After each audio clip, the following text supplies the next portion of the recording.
What makes St. Kitts fabulous is just like the name, Sugar City, it's sweet.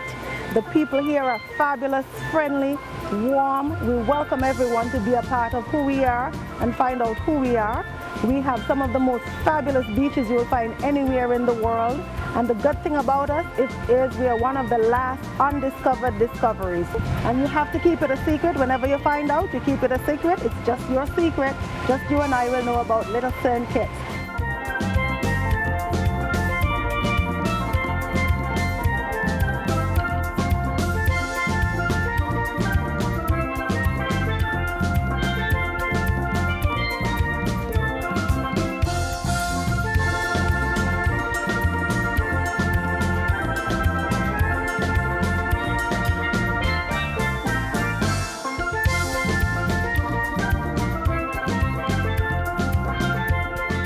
Royal St. Kitts Golf Club goes back into the 70s when the old golf course was built here. It was the first 18-hole golf course on the island.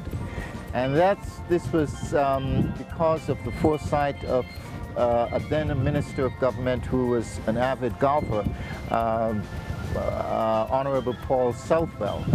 And he had this idea, and at the time golf was not a sport in St. Kitts and maybe not much of a sport in the whole Caribbean region. But nevertheless, he embarked on it and a course was built. We do have a fair number of expats who are on island, and they participate. They've joined the local club. They're members of the local club. And we're ever expanding our membership among nationals. More and more people are being exposed to the sport, and as they're exposed to the sport, they get bitten by the same bug that I was bitten by, and they want to play on a regular basis.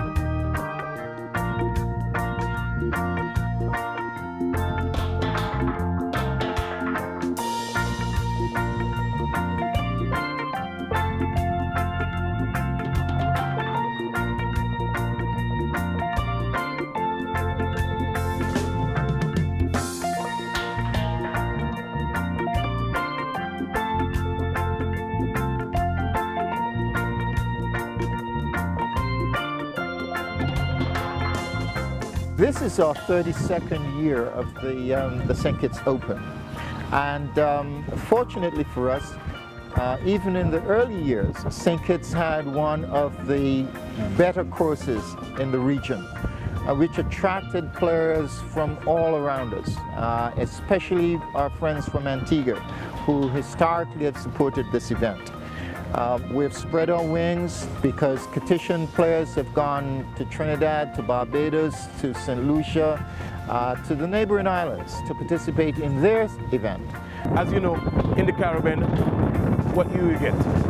Sun and sand. So everybody is making sure that they come to St. Kitts and Nevis to make sure that they get a piece of the sun and also get a piece of what is happening on the beach. And so that is why this tournament, which is being held on a holiday weekend, is so important, and it has so far produced a number of champions across the Caribbean, from Barbados to Montserrat to St. Kitts and Nevis to Puerto Rico, you name it. That is why we were able to win. The OECS was able to win the 2012 Caribbean Championship, which was held right here in St. Kitts on the Royal St. Kitts Golf Course. It's a tricky course. Good players, perhaps on a calm day, could overpower it. But when the winds blow, because on the one side you have the Caribbean, on the other side you've got the Atlantic. And when the wind blows, most golfers have trouble. And that's where the difficulty lies. When it's calm, it's pretty docile. Well, what you're vying for, because it's amateur, you're talking about bragging rights. And it's always great to become a champion for an entire year, because the St. Kitts Open is the last real major Open Championship in the Caribbean. You have in St. Lucia, you have a championship which is conducted in St. Lucia and in Antigua and Barbuda. But everybody looks forward to come to St. Kitts because there's always something special about St. Kitts and Nevis. Golfing Around is brought to you by Playboy Golf Tournaments, Costa Rica Golf Adventures, Sun Ice Golf and Ski Wear, and World Golfers Championship.